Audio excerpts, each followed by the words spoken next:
Iridium, hope you're doing all right. Album review time. So, the band The Brave and their album Evie's Little Garden. Now, if anyone doesn't know this band, they're a Christian, melodic, heavy rock band, I would say, hard rock band. And they haven't had many albums out, although they've been going a long time, so they've disbanded for quite a while. They had their first album out in the early 90s. Then they brought another album out a couple of years after that. And this is the first album of original material since 1993. So a long time. They did have another album out a few years ago, changed the vocalist.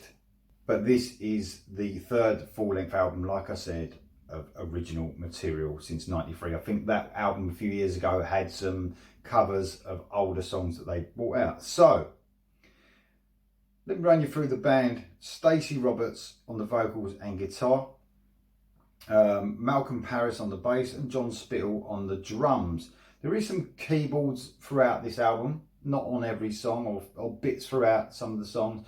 Not sure who does the keyboards, but I can't find who's listed doing the keyboards on here, but no worries about that.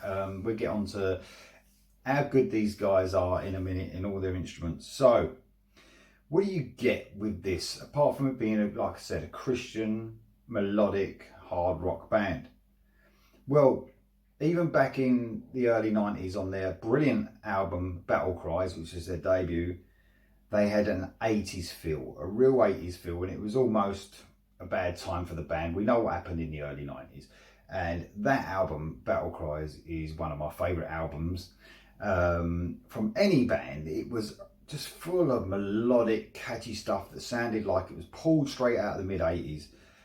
So this is the sort of music they have. It's very 80s feel, but with this album, it cleverly mixes that with some cool modern touches as well.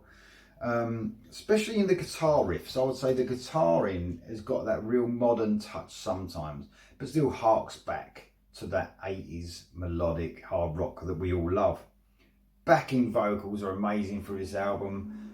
That is something that they've always been great at, and they've carried on with that. The harmonies that come out and the hooks are absolutely amazing. This album sounds great as well. It's mixed by a guy called J.R. McNeely. Does a great job on the production. Everything's spot on. The bass is nice and loud. The drums have a nice sound to them. That's something that lacks in some of the modern music now, but it sounds a lot. This sounds like it's harking back a little bit, where some of the modern music doesn't quite have what the production used to have, where you can hear everything and it's not a wall of sound. This sounds really great. Everything's clear and crisp. What you also get on this album is lots and lots of variety with the songs. You get that mid-80s melodic rock that I'm talking about, that sort of, the hair glam sort of sound where you get hooks and harmonies everywhere and great choruses. You also get some elements sometimes of a little bit of bluesy rock coming in there, not too much on some of the songs. Even some progressive elements. There's a few odd time signatures here and there, never taking you out of the groove. We're not talking they're a Dream Theater band or anything like that, but occasionally in some of the songs they hit you with some really clever odd time signatures. Even some of the guitaring, I would say, some of those riffs that come out of this band, I almost have a Queensryche feel to me. Very, very cool. So you get that variety all across this album. I am going to run through track by track, but before that I'm going to speak about each member. So Malcolm Parris on the bass and John Spittle on the drums do an amazing job. Absolutely amazing. They keep the rhythm section so tight.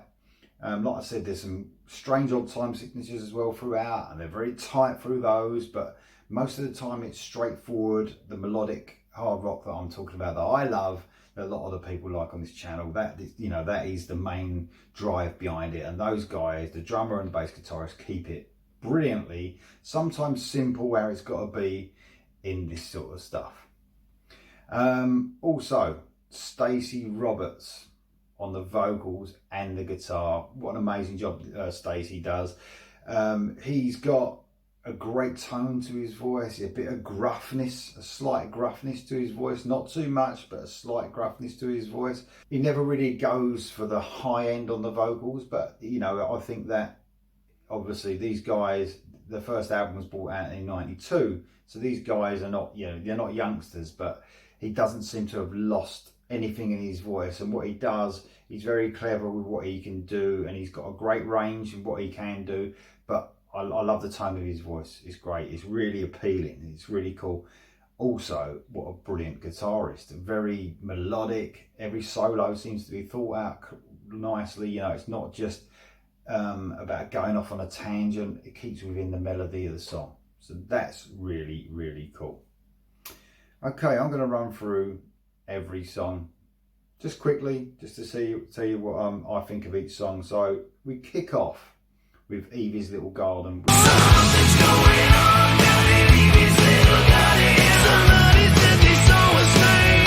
which is the title track and the second single. I reacted to this song.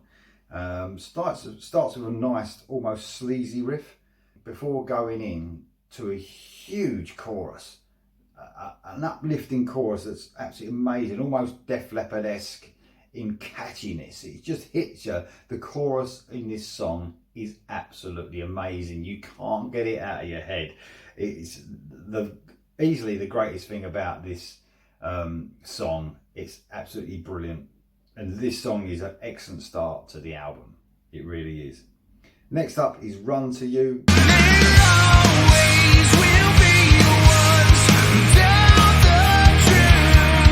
This is the first single.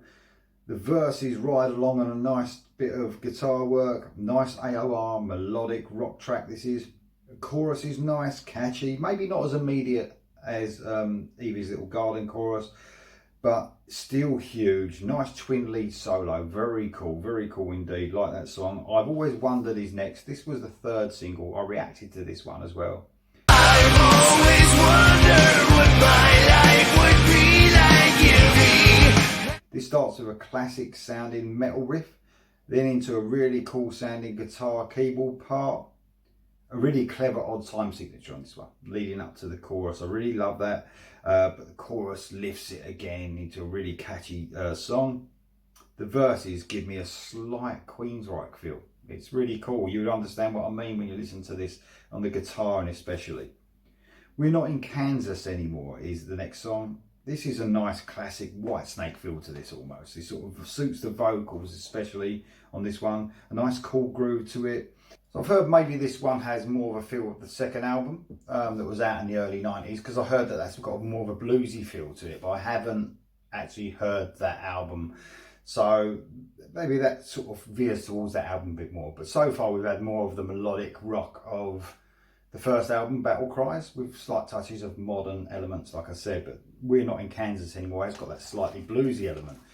Elevate Me is next. This has a riff that's really sort of have a heavy blues feel, but it's not a blues song. It just has that bluesy grind to it, if you know what I mean. This song is very groove based, so maybe not as immediate as the other songs, but still fits perfectly with what's been on offer so far on the album.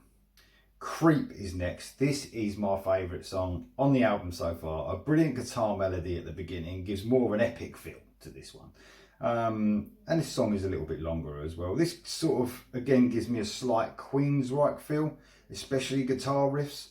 This is the standout track for me. It's like a slow, medium to medium pace song. There is a real good feel to this song. Creep is brilliant. If I Told You is next, a really catchy melodic song that has some great sort of, don't let this put you off, but it's got some nice pop sensibilities, and that's the catchiness of it. They really give you that mix of the 80s feel with modern touches. They really do it well on this song, and what they do with that throughout the album, but this song shows you what it's all about. A great chorus yet again. Lonely Bones is next. This is a sort of a slow, medium paced gallop going on in this. This is another one of my favourite songs.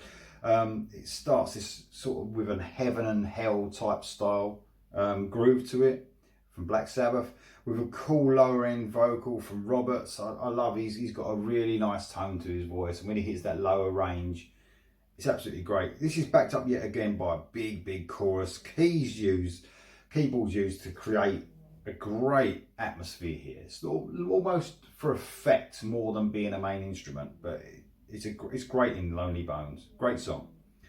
And We All Fall Down. Man, this is such a cool song. A 20-second sort of picky clean guitar turns into a pure melodic AOR stroke melodic rock song. Keys again, helping you sort of, this transports you back right into that mid-80s sort of sound. I know this band weren't out in the mid-80s, but that's what this gives you. A huge chorus. Surely this is a single. And We All Fall Down sounds like a single. It really does. I'm sure it will be, but I might be wrong. Lucid is next. This is an interesting song. It's sort of slightly psychedelic feel to this one. Within the vocal melody lines and in the verses, but the chorus is a melodic heavy rock one, so it gives you that slightly psychedelic feel, then into a normal melodic rock sort of song. It sort of mixes up the different styles great in this one. Next up is a ballad, Come to Me. This is a keyboard and guitar driven ballad that has the most AOR feel I've heard on the album so far. Vocals sound great on this, great tone again on that low end that Stacey Roberts has got. Great song. And we finish off with Love Automatic. This is a cool song to round the album off. Again, perfectly mixes the 80s sound with the modern touch. An uplifting song as well. A great song to a great album. Man, I recommend this album so much. Whether you're into Christian rock or anything like that, and there's probably some people here that don't even touch bands like this because of, you know, what they're about and their message they give. Anyone who watches the channel would know I'm not a Christian. They know if I love the music, I love it, and I just recommend it. I'm a big Striper fan, as you know, and lots of other Christian rock and metal. So, guys, you know, open your mind a little bit. You don't have to like the lyrics or anything like that. A lot of it is just about being positive. It's not mentioning God a lot in the lyrics and stuff like that. It's just about giving a positive message. There's nothing wrong with that. And you guys who are into the melodic hard rock stuff, who won't touch this because of the Christian message, you're missing out, man. Just get it and enjoy it. Especially if you've got like a streaming service and you already pay for that streaming service, give it a go. See what you think. This album's packed full of melody that you guys, if you're into that 80s stuff, you will love this album. This is really recommended. Evie's Little Garden by The Brave. Get it. I'll see you next time.